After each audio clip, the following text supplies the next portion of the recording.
دعا ہے پروردگار عالم ہم سب کی عبادتوں کو اپنی بارگاہ میں قبول فرمائے، اور جو مقصد زندگی لے کر ان مجالس میں تشریف لاتے ہیں خدا ان مقاصد میں بھی ہم سب کو کامیابیاں کامرانیاں نصیب فرما دے۔ یقیناً بارش رحمت پروردگار عالم ہے، اور حدیث کے جملے ہیں کہ جب بھی باران رحمت ہو تو انسان اس وقت جو دعا کرتا ہے خدا اس دعا کو قبول کرتا ہے۔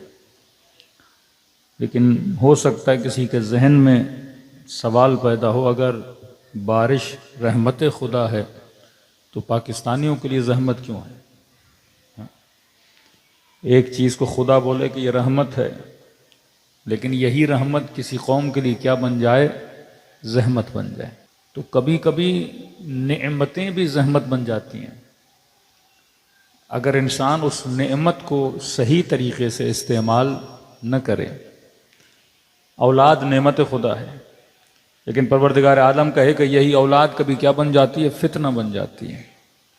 طاقت نعمت خدا ہے، لیکن کبھی کبھی یہی طاقت انسان کو مخالف خدا بنا دیتی ہے۔ پیسہ نعمت خدا ہے، لیکن کبھی کبھی یہی پیسہ ہے جو انسان کو جہنم کی راہ کا مسافر بنا دیتا ہے۔ حسن نعمت ہے، لیکن کبھی کبھی انسان اسی حسن کے ذریعے سے کیا کرتا ہے؟ گناہوں میں پڑ جاتا ہے۔ تو کربلا ہمیں یہ سکھاتی ہے کہ جو نعمت خدا نے دی ہے وہ نعمت تیرے لیے نعمت تب رہے گی جب اس کو اس طریقے سے استعمال کرو۔ اب ہو سکتا ہے کوئی جوان کہے کہ مولانا پیسہ بری چیز ہے، تو پیسہ برا نہیں ہوتا۔ آپ کی جیب میں 1000 ہو، اس 1000 سے آپ جنت میں 1000 درخت بھی لگوا سکتے ہو، اور اسی 1000 سے آپ جہنم کا ایندھن بھی بنا سکتے ہو۔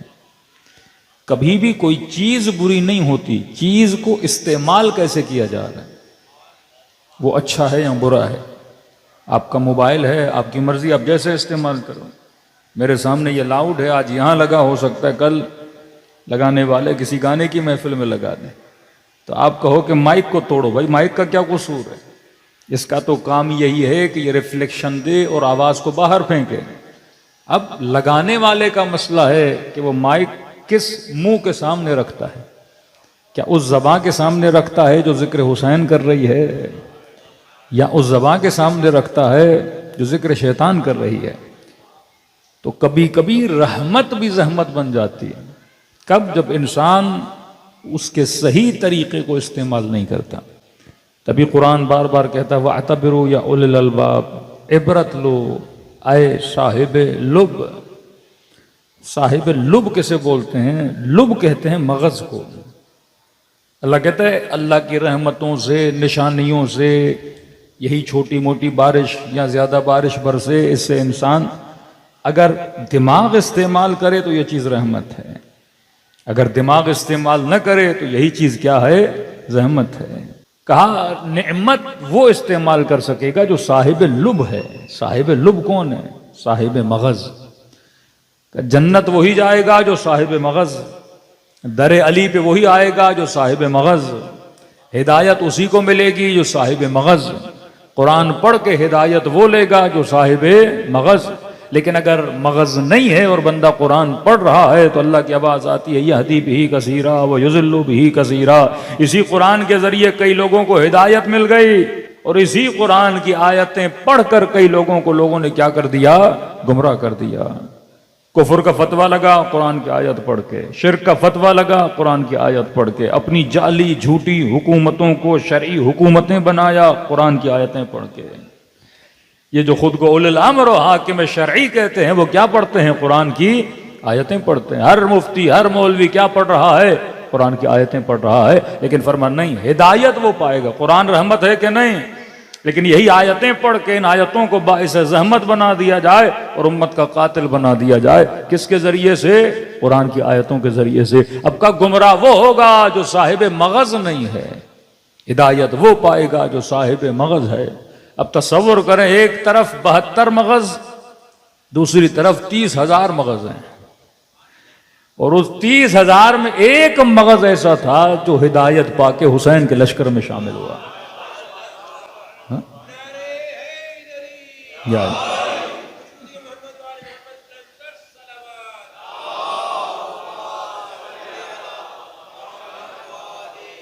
مقام تعجب ہے کہ 30,000 کھوپڑیاں کھڑی ہیں، ایک دماغ ایسا تھا جو راہ حسین کا مسافر بنا۔ اب اللہ کے دربار میں 30,000 مغز کی ویلیو ہے یا اس ایک کی؟ کیوں؟ کیونکہ صاحب شعور تھا۔ کروڑوں لوگ کھڑے ہوں، یہ بالکل ایسے ہے، کروڑوں بھینسیں کھڑی ہیں، کروڑوں بیل کھڑے ہیں، کروڑوں بکریاں کھڑی ہیں، صاحب مغز نہیں ہے۔ ایک جسم ہے جو کھڑا ہے، کھا بھی رہا ہے، پی بھی رہا ہے، چر بھی رہا ہے، سو بھی رہا ہے، اٹھ بھی رہا ہے۔ اس کی ویلیو تب ہوگی جب یہ کیا بنے گا؟ صاحب مغز بنے گا۔ اولئک کالانعام بل ہم اضل، خدا کہتا ہے یہ حیوان ہیں بلکہ حیوان سے بدتر ہیں، کیونکہ دیکھ رہے ہیں وقت کا امام حل من ناصر کی صدا دے رہا ہے، خطبے پڑھ رہا ہے، ہدایت کر رہا ہے، لیکن ان کے مغزوں پہ کوئی اثر نہیں ہو رہا۔ اب جس پہ اثر ہو وہ انسان ہے، جس پہ اثر ہو وہ رائے حسین کا مسافر بنے وہ انسان ہے۔ مجلس حسین کیا کرتی ہے؟ انسان کے سوئے ہوئے مغز کو بیدار کر دیتی ہے، غفلتوں میں پڑے ہوئے بشر کو بیدار کر دیتی ہے۔ یہ دن بدن تشیع میں اضافہ کیوں ہو رہا ہے؟ کیونکہ سوئے ہوئے مغز جب جاگتے ہیں تو نوکر در علی بن کے آ جاتے ہیں۔ بستی بستی قریہ قریہ آپ دیکھ رہے ہیں مکتب میں اضافہ ہو رہا ہے۔ کس چیز کی وجہ سے؟ جب مغز ہوگا۔ اب قرآن نے بڑا پیارا جملہ کہا وَاعْتَبِرُوا يَا أُولِي الْأَلْبَابِ، عبرت وہ لے گا جو صاحب مغز ہوگا۔ ہمیشہ چھوٹی مثال دیتا ہوں، مغز کی مثال دوں، اخروٹ کی شکل کیسی ہے؟ مغز جیسی ہے۔ آپ دکاندار کے پاس گئے، جناب دیکھو ایک ہے فزیکل مغز، ایک ہے اسپریچول مغز۔ فزیکل مغز کھوپڑی کے اندر جو پڑا ہوا ہے، اب وہ شاید آپ سے زیادہ بھینس کے پاس ہو، بکروں کے پاس ہو، یہ مغز نہیں، یہاں فکر کے مغز کی بات کی جا رہی ہے۔ صاحب لب یعنی جو صاحب فکر ہو، صاحب مغز ہو۔ آپ دکاندار کے پاس گئے اور آپ نے کہا مجھے 2 کلو اخروٹ دو، اس نے آپ کو اخروٹ دی، آپ گھر لے کر گئے۔ اب آپ نے کہا کھاؤں دماغ کو طاقت ملے، آپ نے ایک اخروٹ نکالا، توڑا، اندر سے خالی تھا۔ باہر شکل کیا ہے؟ مغز والی۔ توڑا تو اندر والا مغز ہے ہی نہیں۔ دوسرا توڑا آپ نے اخروٹ، اس کے اندر بھی مغز نہیں۔ تیسرا توڑا اخروٹ، اس کے اندر بھی مغز نہیں۔ آپ توڑتے گئے، سارے کے سارے کھوکھلے اور خالی نکلتے گئے۔ آپ نے سارے چھلکے پلاسٹک کے شاپر میں ڈالے، دکاندار کے پاس گئے، جناب یہ لو اپنے مغز، مجھے پیسے واپس کرو۔ کہے گا میں نے اخروٹ تو دیا آپ کو، تو آپ نے کہا میں اخروٹ صرف چھلکے والے لینے نہیں آیا تھا، مجھے اخروٹ وہ چاہیے جس کے اندر کیا ہو؟ مغز پایا جائے۔ کہ جب تو ایک دکان سے بغیر مغز کے اخروٹ لینے کے لیے تیار نہیں، اللہ کی جنت بے مغز مسلمان کو لینے کے لیے تیار کیسے ہوگی؟ جنت میں وہ جائے گا جو صاحب مغز ہو، جہنم بے مغزوں کی جگہ ہے، جہنم بے فکروں کی جگہ ہے۔ اور مجلس حسین کیا کرتی ہے؟ انسان کی فکر کو بیدار کرتی ہے۔ اب لاکھ کلمہ پڑے مسلمان، اگر مغز نہیں ہے، اگر فکر نہیں ہے، یہی کلمہ اس کو اسلام کا دشمن بنا دے گا، یہی قرآن اسے مسلمان کا دشمن بنا دے گا، کیونکہ یہ سمجھے گا نہیں، یہ غور نہیں کرے گا، یہ فکر نہیں کرے گا۔ اب سوچیے، یہ فکر، یہ دماغ، یہ بدن، یہ ایک پاور ہے، ایک طاقت ہے۔ اس پاور اور طاقت کو میں نے کرنا کیا ہے؟ جیسے ہم بولتے ہیں انرجی۔ اب انرجی لائٹ کی صورت میں، انرجی بارش کی صورت میں، انرجی آپ کے غصے کی صورت میں، پانی ہے نا، انرجی ہے، پاور ہے، آ رہا ہے، اور اس میں اتنی طاقت ہے، گھروں کو بہا کے لے جائے، بستیوں کو جاڑ کے لے جائے، آپ کی گاڑیاں، مطلب ہر چیز یہ لے جا سکتا ہے، اس کے اندر بڑا پاور ہے۔ اب یہ کام کب آئے گا؟ جب آپ اسے کیا دو؟ روٹ دو۔ جتنے بھی مہذب ملک ہیں وہ اپنے ملکوں میں بسے ہوئے پانی کو کیا دیتے ہیں؟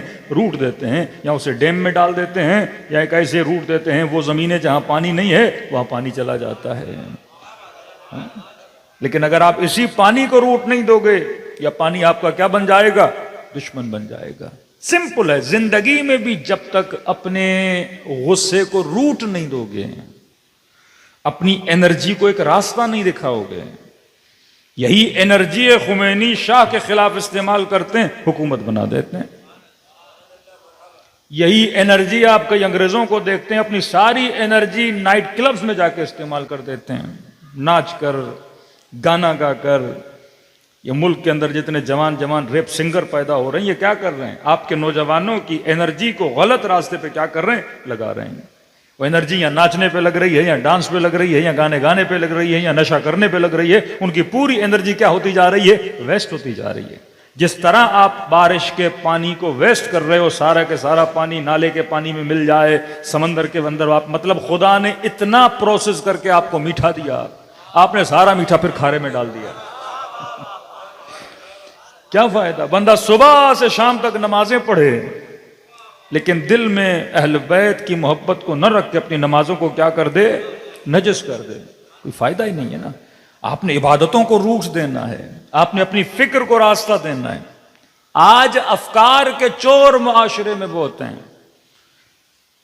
وہ 5 منٹ کے لیے آپ کی فکر کو سکون نہیں لینے دیتا۔ آپ نے موبائل کھولا، فیس بک پہ گئے، یہ چھوٹی چھوٹی سٹوریز کیا ہیں؟ یہ فکر کو ایک جگہ تھمنے نہیں دیتی۔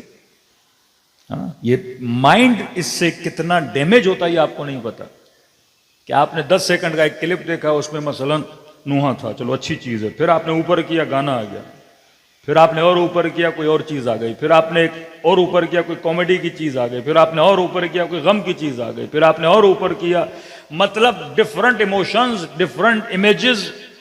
1 گھنٹے میں آپ کی فکر تقریباً 60 70 80 جگہوں سے زیادہ کیا کرتی ہے؟ جمپنگ پوزیشن میں آ جاتی ہے۔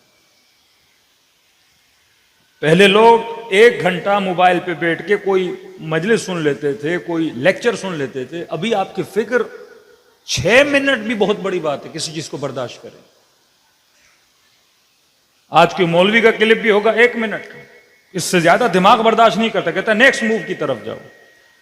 اس کو اتنی ویرائٹیز دی گئیں کہ جمپنگ پوزیشن میں آ گیا۔ دیکھو آپ کا دل کب صحیح سالم رہتا ہے؟ جب ایک منظم طریقے سے ہارٹ بیٹ چلتی رہے۔ لیکن اگر آپ کے بدن میں سٹریس آیا اور دل کی ہارٹ بیٹ کبھی اوپر جا رہی ہے کبھی نیچے آ رہی ہے، اس سٹریس کے ذریعے سے انسان کو کینسر بھی ہوتا ہے، اسی اسٹریٹ کے ذریعے سے انسان کو انزائٹی بھی ہوتی ہے، اسی اسٹریٹ کے ذریعے سے انسان کو اٹیک بھی ہوتا ہے، اسی اسٹریٹ کی وجہ سے انسان کو شوگر بھی ہوتی ہے۔ لیکن خدا اولیاء کی نشانی کیا بتاتے ہیں؟ الا ان اولیاء اللہ لا خوف علیہم ولا هم یحزنون۔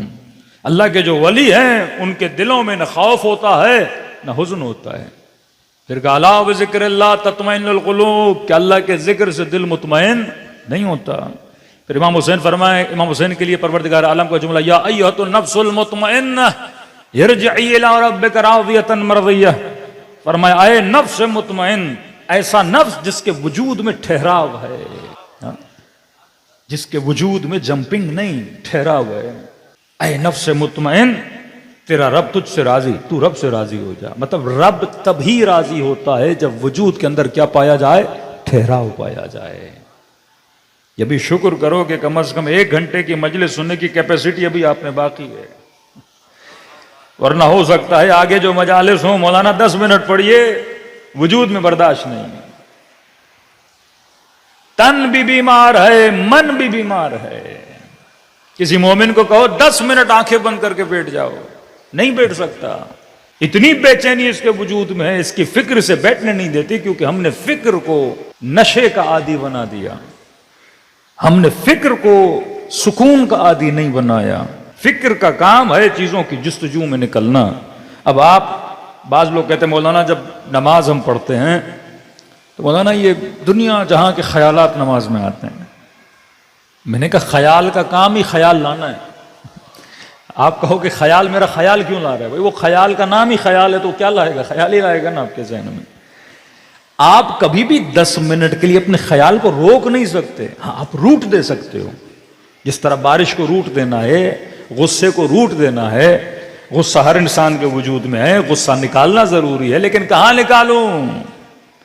کس جگہ پہ غصے کو انویسٹ کروں؟ کس جگہ پہ اپنے پاور کو انویسٹ کروں؟ کیا غازی عباس میں غصہ نہیں؟ ساری انرجی یزید کے خلاف استعمال کی جا رہی ہے۔ اکبر اپنی ساری جوانی کی انرجی لشکر یزید کے خلاف استعمال کر رہے ہیں۔ انسان کا دل رونے کا، وہ سارا رونا کہاں پہ لاتے ہیں؟ رات کے اندھیروں میں رب کے مصلی پہ بیٹھ کے، امن یجیب المضطر اذا دعا ویکشف السوء، اپنے گریے کو صحیح جگہ انویسٹ کر رہے ہیں۔ آنسو ہے، صحیح جگہ انویسٹ۔ پر وابن شبیب، جب بھی تیرا دل کرے رونے کا، تو میرے جد حسین پہ گریا کیا کرو. مطلب آنسوؤں کو غلط جگہ پہ انویسٹ نہ کیا کرو جس کی کوئی قیمت نہیں، جس کی کوئی ارزش نہیں. لیکن یہی آنسو اگر حسین کے لیے بہے گا تو اس کی قیمت بن جاتی ہے، اور قیمت یہ ہے کہ سیدہ زہرا اس کی خریدار بن جاتی ہیں. امیر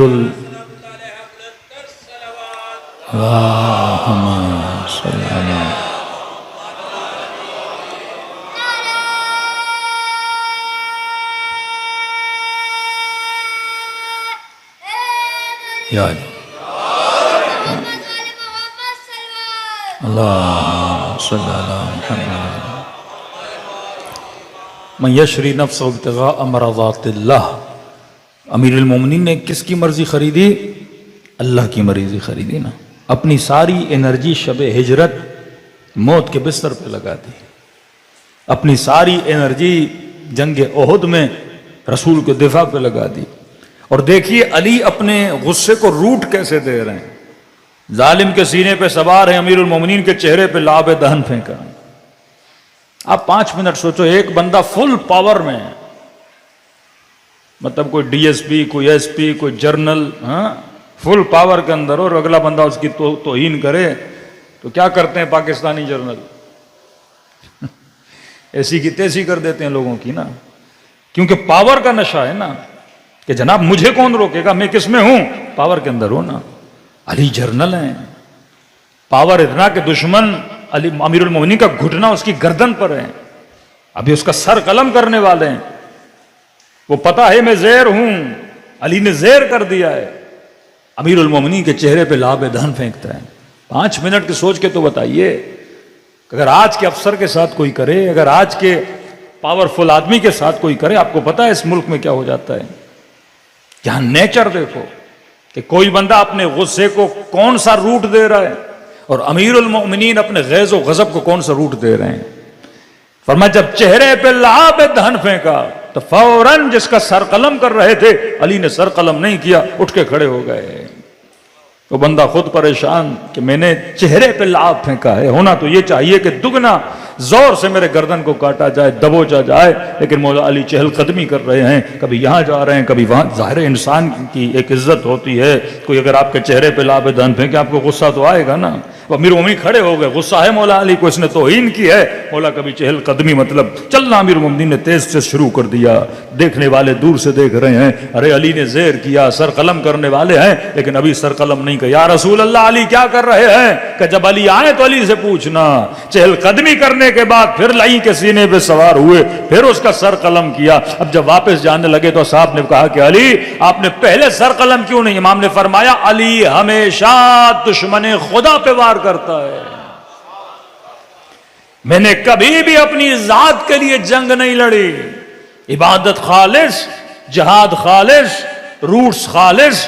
فرمایا اب جب اس کے سر پہ تلوار چلانے لگا تو اس لعین نے میرے چہرے پہ لعاب دہن پھینکا. پہلے غیظ و غضب الہی کی وجہ سے مار رہا تھا، اب علی کی ذات شامل ہو گئی. اب اگر تلوار چلتی تو شاید علی کی ذاتی دشمنی بھی اس میں شامل ہو جاتی، کیونکہ اس نے میری توہین کی تھی، میں نے اس کا گلا کاٹ دیا. فرمایا علی نے کبھی اپنے دشمن کو نہیں مارا، ہمیشہ خدا کے دشمن کو مارا. میں کھڑا ہوا تاکہ میرا غصہ بیٹھ جائے، اور جب غصہ ٹھنڈا ہوا پھر جا کے میں نے اس کا سر قلم کیا. جب ضربت ایسی ہو تو پھر حدیث آ گئی، ضربت علی یوم الخندق افضل من عبادت الثقلین. ایک ضربت، اللہم صلی علی محمد. امیر المومنین کو امیر المومنین کے ساتھ رہنے والے دیکھ رہے ہیں کہ علی اپنے غیظ و غضب کو کس طرح سے روٹ دے رہے ہیں. چاہتے تو سر قلم کرتے، کوئی عیب نہیں تھا، لیکن کہا نہیں، روٹ دینا ہے، خالص سے خالص ضربتیں چلانی ہیں. اب مولا خود جرنل ہیں، جب حاکم بنے تو امیر المومنین نے لشکر کا جرنل کسے بنایا؟ مالک اشتر کو بنایا. اب پہلے زمانے میں جرنل اتنے پروٹوکول کے ساتھ نہیں چلتے تھے. کہتے ہیں مالک بازار سے گزر رہا تھا، گزرتے گزرتے کسی جوان کے ساتھ مالک کا کاندھا ٹکرا گیا. اب جوان غرور کا عالم، تکبر، مغرور، اٹک کے چلنے والا. مالک ایجڈ بہادر تو تھا لیکن مالک بوڑھا آدمی ہے. جیسے جوان کا کاندھا لگا تو جوان نے مالک کی توہین کی، کا دیکھ نہیں رہے ہو؟ اللہ نے آنکھیں نہیں دی ہیں کہ مجھے دھکا دیا ہے آپ نے. تو جناب مالک نے کہا، اس نے اپنے دونوں ہاتھوں سے جناب مالک کو دھکا دے کے پیچھے کیا. پیچھے جو مالک کے 7 لوگ تھے وہ آ رہے تھے، دور سے انہوں نے یہ منظر دیکھ لیا، جناب مالک کو دھکا دیا اور یہ کچھ بھی نہیں کہا جناب مالک نے. یہ ساری اس کی اکڑ اسی وقت نکل گئی نام سن کے. اس نے کہا بھی مالک نے چھوڑا ہے، بعد میں مالک مجھے پکڑیں گے. کہا جلدی جاؤں تاکہ معافی مانگوں اور ایسا نہ ہو کہ کل میرے لیے خطرات باعث ہو جائیں. اس نے جلدی جلدی دوڑ لگانا شروع کی، جناب مالک کا پیچھا کرنا شروع کیا. کا پیچھے کرتے کرتے دیکھا جناب مالک مسجد میں گئے اور مسجد میں جاتے ہی اللہ اکبر کر کے نماز پڑھنے لگے. یہ جوان کہتا ہے میں جناب مالک کے پیچھے بیٹھ گیا کہ بھائی مسجد ہے، اللہ کا گھر ہے، وقت نماز ہے، معافی بڑی آسانی سے مل جائے گی. کل ایسا نہ ہو کوئی کیس لگا کے مجھے زندان میں بھیج دیا جائے. کہتے 2 رکعت نماز پڑھی بس. مالک نے وقت واجب نماز بھی نہیں تھا، اچانک مسجد میں آئے، 2 رکعت نماز پڑھی، نماز ختم کی، فوراً سجدے میں گئے. کب میں اور قریب آیا کہ سجدے سے سر اٹھائے تو مالک سے معافی مانگوں. کہ سجدے میں جیسے گئے جناب مالک نے یہ لفظ استعمال کی کہ پروردگارا میں نے 2 رکعت نماز پڑھی ہے نماز حاجت، تاکہ میں اپنے غصے پہ ہمیشہ کیا کر سکوں، غلبہ پا سکوں. پروردگارا آج جس جوان نے میری توہین کی، میں مالک اس کے گناہ کو معاف کرتا ہوں، تو مالک کے گناہوں کو معاف کر دے. یہ جوان کہتا میں پریشان ہوا. اسی نیت سے جناب مالک نے سر اٹھایا، اس نے معافی مانگی. مالک نے کہا غصہ تو بہت تھا، لیکن امیر نے یہ سکھایا ہے کہ اپنے غصے کو کمزور پہ استعمال نہ کیا کرو. کہاں یہ غصہ صفین میں دکھاتا ہوں میں، امیر شام کے لشکر کے مقابلے میں آتا ہوں، پھر تو جا کے مالک کی دھاڑ کو دیکھ. امیر المومنین کے لیے مشہور تھا، کہتے ہیں جب جنگ کے میدان میں ہوتے تھے ایسے لگتا تھا شیر دھاڑ رہے ہیں. اور قمبر کہتے ہیں یہی علی اندھیری راتوں میں جب مصلی عبادت پہ ہوتے تھے ایسے لگتا تھا کوئی 8 سال کا بچہ رو رہا ہے، یقین نہیں آتا تھا یہ وہی علی ہیں. صبح میدان میں دھاڑ رہے تھے، رات کو چھوٹے بچے کی طرح رو رہے ہیں، کیونکہ علی کو پتا ہے دھاڑنا کس کے سامنے ہے اور رونا کس کے سامنے ہے. اپنی انرجیز کو کہاں استعمال کرنا ہے. وَلَا تَقُولُوا لَهُمَا اُفٍّ، اے جوان کبھی ماں باپ کے سامنے دھاڑنا نہیں، اف تک نہ کہنا، تاکہ تجھے پتا ہو اللہ نے آواز تو دی، انرجی دی، یہ ہر کسی کے سامنے استعمال کرنے کی نہیں ہے. ہر چیز، ہر جذبہ جو آپ کے وجود میں ہے وہ نعمت الہی ہے، لیکن یہی جذبے زحمت بن جاتے ہیں، نقمت بن جاتے ہیں، عذاب بن جاتے ہیں جب انسان ان کو صحیح طریقے سے استعمال نہیں کرتا. یہی غصہ آپ دیکھ رہے ہیں، اسرائیل نے اپنا سارا غصہ کس پہ نکالا؟ فلسطین کے یتیموں پہ نکالا، غریبوں پہ نکالا، 70,000 کے قریب بچوں کو قتل کر دیا. غصہ ہے نا انسان کے اندر، غصے کی انرجی ہے، وہ سارا غصہ مظلوموں پہ نکال رہا ہے. یہیں پہ شہید حسن نصر اللہ نے اپنا غصہ کس پہ نکالا؟ دشمن خدا پہ نکالا. خدا نے مقام شہادت بھی عطا کیا، جنت سے بھی نوازا ہے. تو انسان کو پتہ ہونا چاہیے میرے اپنی شہوت کہاں استعمال کرنی ہے، غصہ کس روٹ پہ استعمال کرنا ہے، کلام زبان کہاں پہ استعمال کرنی ہے. آج جتنے لوگ آپ دنیا میں دیکھ رہے ہیں ان کو یہ نہیں پتا کہ ہم نے اپنی چیزوں کو استعمال کہاں پہ کرنا ہے. تو فرش ازا ہمیں یہ سکھاتا ہے اپنا وقت صحیح جگہ پہ لگانا، اپنی انرجی صحیح جگہ پہ لگانا. اگر تو روٹس میں چلے گا، شریعت کا مطلب باؤنڈریز ہیں. بار بار بارش کی مثال دے رہا ہوں کیونکہ بارش برس رہی ہے. بارش کا پانی اگر چلے گا تو آپ نے اسے کیا دینا ہے؟ روٹ دینا. روٹ کیسے ملے گا؟ جب آپ اس کو باؤنڈریز دو، ایک باؤنڈری ادھر ایک باؤنڈری ادھر، تاکہ پانی باؤنڈری سے باہر نہ جا پائے. ایک نہر کی شکل اختیار کرے، پھر اسے راستہ دکھا دو کہ جناب یہاں سے نکلو اور فلاں جگہ تک چلے جانا. شریعت کا نام ہے باؤنڈریز. اللہ تو دیواریں لگاتا ہے کہ اس کے بیچ پہ چل سکتے ہو، ادھر نہیں جانا ادھر نہیں جانا. اگر تم نے باؤنڈریز کو توڑا تو یہی تمہاری انرجی تمہیں بھی نقصان دے گی، کسی اور کو بھی نقصان دے گی. اسلام نے شراب کو حرام قرار دیا، وجہ کیونکہ شراب باؤنڈریز کو توڑتا ہے. کہ اس میں کچھ فائدے ہیں، نقصان زیادہ ہے. نقصان یہ ہے کہ باؤنڈریز ختم کر دیتا ہے. ابھی آپ ہوش میں ہو، حواس میں ہو، اگر آپ سے کوئی انسان کوئی بات اگلوانا چاہے آپ نہیں بولو گے، کیونکہ آپ کا مائنڈ آپ کے دماغ کو کیا کرتا ہے؟ ایک باؤنڈری دیتا ہے کہ کون سی چیز کسے بتانی ہے، کون سی چیز کسے بتانی نہیں ہے. تو آپ نے اسے کیا کیا؟ بریک لگا دی.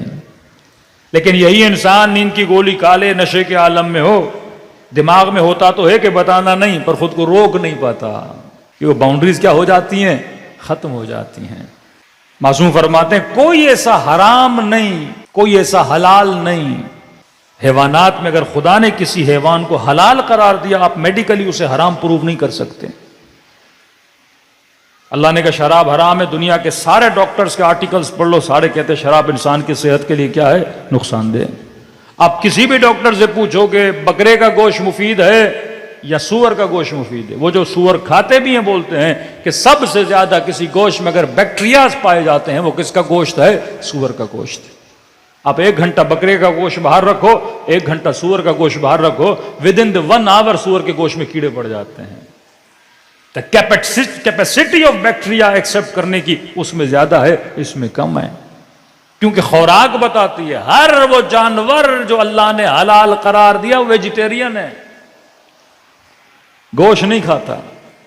اور ہر وہ جانور جو چیر پھاڑ کرتا ہے، گوشت کھاتا ہے، اللہ نے حرام قرار دیا. ارے ماس تو ماس ہے، گوشت تو گوشت ہے. اب وہ گوشت گدھے کا ہو یا گوشت بکری کا ہو یا گوشت شیر کا ہو، دونوں ہی گوشت ہیں. چائنیز بھی تو کھا رہے ہیں سارا گوشت. کیا کتے کھانے کے بعد وہ مر گئے؟ کیا پاکستان میں گدھے کھانے کے بعد وہ مر گئے؟ ہم سب سے زیادہ لمبی زندگیاں جیتے ہیں، مور دین 80 ایئرز پلس ان کی ایج ہے. اور یہاں حلال کھانے والے 60 سال میں چلے جاتے ہیں، 55 سال میں اٹیک آ جاتے ہیں، مر جاتے ہیں. Average life of Pakistanis 60 plus ہے. 62 63 میں سارے قبرستانوں میں جا کے دیکھ لیجئے، اس سے زیادہ کوئی بندہ یہاں جیتا نہیں. اب 5 منٹ سوچنا تو چاہیے نا. وَاعْتَبِرُوا يَا أُولِي الْأَلْبَابِ. تو حلال بھی کھا رہا ہے زندگی کم، اور وہ حرام کھا پہ لنگی زندگی جی رہا ہے. تو لا الہ الا اللہ بول کے نقمتوں میں پڑا ہوا ہے، اور وہ ایتھیس بننے کے بعد بھی نعمتوں میں پڑا ہوا ہے. کیوں؟ اللہ مدد اس طرح نہیں کرتا کہ یا اللہ مدد تو خدا مدد کرے، یا علی مدد تو امیر المومنین مدد کریں. مدد تب ہوتی ہے جب اللہ کے بنائے ہوئے اصولوں پہ چلو. مکے سے امام حسین کربلا جا رہے ہیں، فرما رہے ہیں میں کربلا جا رہا ہوں، شہید کر دیا جاؤں گا، لیکن یہ بات یاد رکھنا حسین کے جانے کے بعد تم میں سے کوئی خوش بھی نہیں رہے گا. یہ جو خروج ہے یہ اب عبداللہ اپنے لیے نہیں کر رہے، تم لوگوں کے لیے کر رہے ہیں. اور تاریخ نے ثابت کیا امام حسین کے جانے کے بعد نہ کوفے والے خوش رہے، نہ مدینے والے خوش رہے، نہ مکے والے خوش رہے. واقع ہرہ، توابین